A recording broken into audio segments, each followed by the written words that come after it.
আমাৰ ঘৰৰে বাৰীৰ গছ এজোপাত এইবাৰ বহুত বেছি মধুৰি লাগিছে।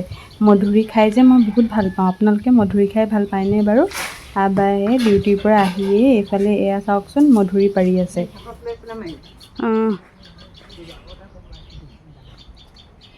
কিছুমান পকিছে, কিছুমান আধা পকা হৈ আছে আৰু কিছুমান কেঁচা হৈ আছে। এয়া চাওকচোন তললৈ ওলমি আহিছে গছৰ ডালটো, হাতেৰে ছিঙি খাব পাৰি।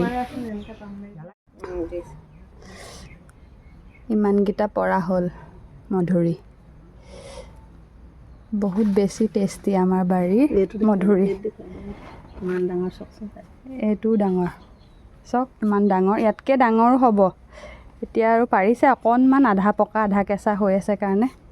আৰু মধুৰিবিলাক বেছি পকাতকৈ এনেকুৱা আধা পকা আধা কেঁচা হৈ থাকিলে খাই বহুত বেছি টেষ্টি লাগে।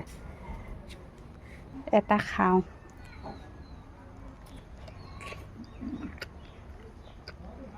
চাওক বহুত মিঠা।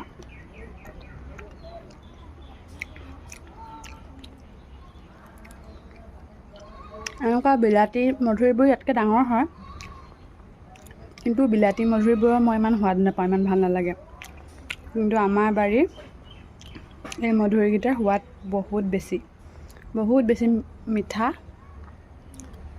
আৰু খাবলৈও বেছি ভাল।